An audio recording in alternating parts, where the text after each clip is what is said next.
Israel के साथ जारी तनाव के बीच ईरान की राजनीति में एक बड़े बदलाव के संकेत मिल रहे हैं। ईरान के supreme leader Ayatollah Ali Khamenei के बेटे को उनका उत्तराधिकारी घोषित कर दिया गया है। खामनेई के बेटे मुज्तबा ईरान के अगले सुप्रीम लीडर होंगे। ईरान इंटरनेशनल की एक रिपोर्ट में ये दावा किया गया है कि सुप्रीम लीडर खामनेई के दूसरे बेटे मुज्तबा खामनेई को उनके उत्तराधिकारी के तौर पर चुना गया है। बताया जा रहा है कि ये फैसला 26 सितंबर को हुई एक सीक्रेट बैठक में लिया गया था। ये बैठक अली खामनेई ने बुलाई थी। 85 साल के खामनेई की बिगड़ती सेहत को देखते हुए इस बैठक का आयोजन किया गया था।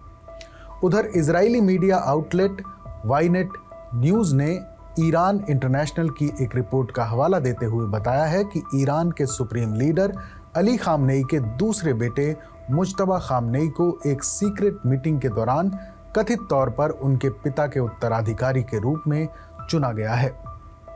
बताया जा रहा है कि ये बैठक अली खामनेई के अनुरोध पर बुलाई गई थी, जो कथित तौर पर सेहत से जुड़ी समस्याओं से जूझ रहे हैं। 60 सदस्यों की विधानसभा को कथित तौर पर सर्वसम्मति से फैसला लेने के लिए काफ़ी दबाव का सामना करना पड़ा, जिसमें खामनेई और उनके प्रतिनिधियों की धमकियां भी शामिल थीं। कहा यह भी जा रहा है कि सुप्रीम लीडर खामनेई के बेटे मुज्तबा का प्रभाव ईरान में कुछ सालों से बढ़ता जा रहा है। पिछले 2 सालों में शासन के अंदरूनी मामलों में मुज्तबा खामनेई का असर साफ तौर पर दिखाई दिया है।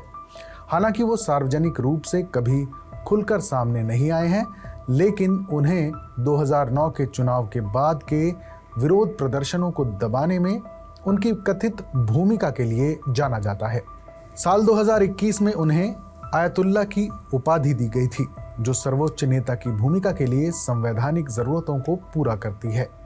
ईरान इंटरनेशनल की रिपोर्ट बताती है कि सार्वजनिक विरोध से बचने के लिए इस फैसले को खुफिया रखा गया था। इसमें कहा गया है कि व्यापक सार्वजनिक विरोध के डर से विधानसभा ने इस फैसले पर ज्यादा गोपनीयता बनाए रखने का संकल्प लिया है और सदस्यों को किसी भी लीक के लिए गंभीर नतीजों की चेतावनी दी गई थी। ईरानी सरकार ने अभी तक इन दावों पर कोई प्रतिक्रिया नहीं दी है। सूत्रों का दावा है कि खामनेई सत्ता के सुचारू हस्तांतरण को सुनिश्चित करने और विरोध से बचने के लिए खुद जिंदा रहते हुए अपने बेटे को सत्ता सौंपने की योजना बना रहे हैं। शनिवार को सोशल मीडिया पर कई पोस्ट किए गए, जिनमें यह कहा गया कि supreme leader Ayatollah Ali Khamenei coma में चले गए हैं। असल में अक्टूबर में न्यूयॉर्क टाइम्स की एक रिपोर्ट में कहा गया था कि खामनेई गंभीर रूप से बीमार हैं।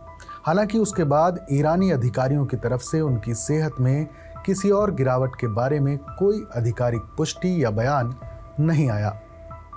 मुज्तबा खामनेई की अगर बात करें तो उनका जन्म साल 1969 में ईरान के मशहद में हुआ था। वो साल 1990 से ईरान की राजनीति में पर्दे के पीछे से सक्रिय हैं और ईरान के पूर्व राष्ट्रपति मोहम्मद अहमदी-नेजाद को राष्ट्रपति बनाने में भी मुज्तबा की अहम भूमिका मानी जाती है। मुज्तबा खामनेई के आयतुल्ला अली खामनेई का उत्तराधिकारी बनने की चर्चा काफ़ी लंबे समय से चल रही थी। यही वजह थी कि ईरान की सरकार में किसी पद पर ना रहते हुए भी कई अहम फैसलों में उनकी भागीदारी थी। मुज्तबा खामनेई के बारे में कहा जाता है कि वो बेहद लो प्रोफाइल रहते हैं और बहुत कम मौक़ों पर ही सार्वजनिक तौर पर दिखाई देते हैं।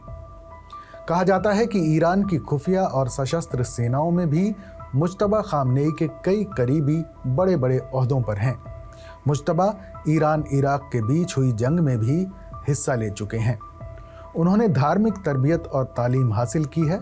वो इस्लामिक मामलों के जानकार हैं, लेकिन उनकी गिनती शीर्ष स्तर के धर्मगुरुओं में नहीं होती है।